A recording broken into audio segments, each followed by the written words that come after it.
Hey guys, Casey Judge, Baseball Rebellion. In this week's breakdown, we're going to take a look at Japanese uh, two-way player, hitter and pitcher Shohei Otani. He's having another good year offensively, a little down in the home run category. He's sitting at 3 right now. He had 22 last year, but he is hitting 311. He hit 322 last year in a really good league, being the Japanese Professional League. And I think he moves really well in his swing, and he obviously takes advantage of a very athletic, large frame. He's got some pretty large levers, long levers. The guy is not small. But with that being said, I think he moves well in his patterns, and I'm going to go over them. So this is a ball that he hit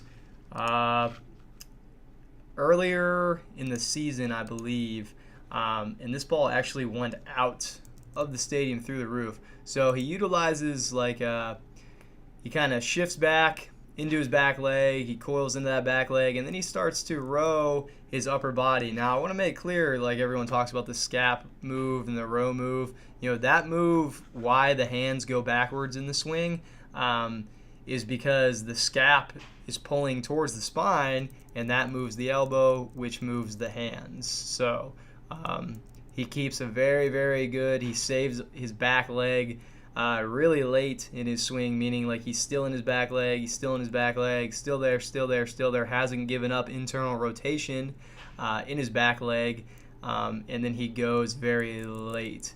So this is an excellent move. This is a flatter swing plane than you normally see, but obviously you can see the catcher's glove. This pitch is up.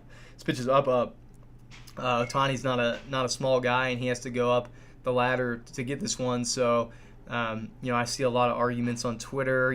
Should you swing? Should your plane be steep or flat, or lots of shoulder plane discussions, and that's all relevant to it just depends on the pitch. So if the pitch is more up, the flatter the barrel needs to go through the zone. If the pitch is more down, the more vertical the shoulders will be, and the less flat the path will be. So this pitch is obviously up, and he does a tremendous job of getting on plane with that pitch, swinging a little bit more flat than normal, and just absolutely tattoos this ball and sends it into orbit.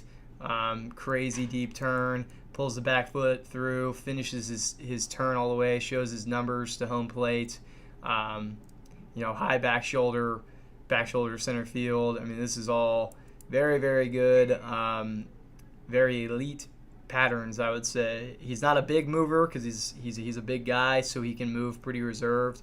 But I think these movements can be emulated by anyone seeking a higher level swing pattern. So we're gonna get into a little bit more specifically his lower body first, and we're gonna go up to his upper body, and we're gonna rewind. So we're going to go back to here. All right. So like I said, he shifts into his back leg. He rows that upper body back. That left scap pulls the posterior of his deltoid, which moves his elbow, which subsequently moves his hands. And he's creating, what he's doing back here is he's creating a really good stretch back here. Like all of this is, he's saving that stretch in the swing as long as he can, and then like I said, he goes. So we're going to look at his position at foot strike when he's in the ground. So he's not a guy who really gets his front foot open a ton, and honestly, getting the front foot open is just it just increases your risk of injury. To be honest, if your front foot is more closed, you're just going to put more stress on your front knee, meniscus, the ligaments in there, and over time that could develop into something serious. But as far as like mechanical, is it going to hinder you mechanically? You're just not going to be able to fire your hips as unrestricted as you could is if you landed with a little bit more of a open front foot. Now, like I said, Otani lands pretty closed. I know some other guys who land really close. Mike Trout is one. He's really good. If you didn't know. I'm trying to think. Chase Utley was really close. Bryce Harper's really close. Miguel Cabrera's really close. So there is a case for hitters who land really close. I just don't think it's very necessary in the swing, and I just think it puts a lot of unnecessary stress on your knee, and your front hip and your front knee. So Something I really like about Otani's swing is this internally rotated back leg. So the leg is capable of several movements. It's a ball and socket joint, so it moves very freely in a lot of planes, all three planes.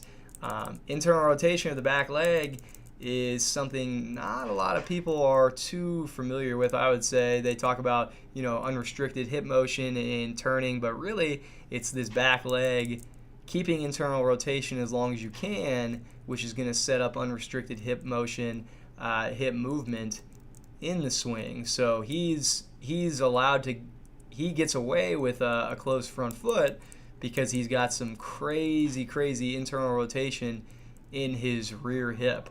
So I mean that's really good, and that allows for him to still move his back foot forward as he goes through his turn, because he turns so tight and he's got a ton of internal rotation in that rear hip. Also, prior to that internally rotated back hip, it's how he loads. He continues to load his swing. I mean, he's loading, and then he's going. So there's really no overlap. I really like the analogy. If there's any archers out there or anyone who's ever participated in archery and shot a bow, when shooting a bow, you don't pull the string back and then stop and then shoot it. You pull, and once you get back to your let go spot, you just let it go. Once you hit the peak stretch, and I say that in the swing all the time to the hitters I work with here at Baseball Rebellion, in person and online. There really is no pause or stop in the swing, and once you start, it's like the load leads directly into the let go of the swing.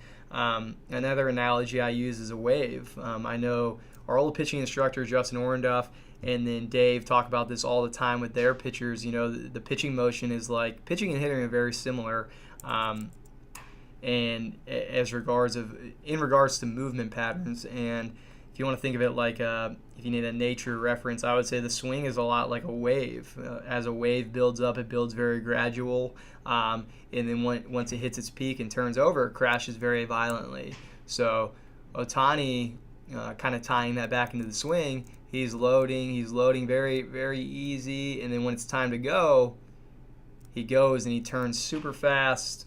I mean, crazy good barrel turn, very deep, accelerates it very deep behind him. This is a tough pitch, like especially for typical lefties. Up and in is a hard pitch to hit, and he handles this pretty well. Like this ball, I'm not exactly sure the dimensions of the stadium, and I don't want to take any credit away from it. It looks a little bit smaller. It's not like a typical American-sized major league field, but the guy did hit it through the roof of a professional baseball stadium. So that is pretty impressive and definitely demonstrates a good pattern and sequence of the swing.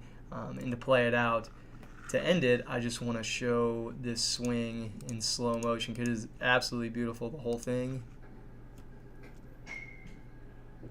I mean, ball is just absolutely destroyed, and it's a great swing to watch, and I hope he does make the transition to Major League Baseball in America because I'd love to watch him play. I think he moves very well, and I think he's extremely exciting from a player standpoint, seeing how he pitches and hits. I mean, he's dominant in both. So that is my breakdown on Shohei Otani, and I hope you guys enjoyed.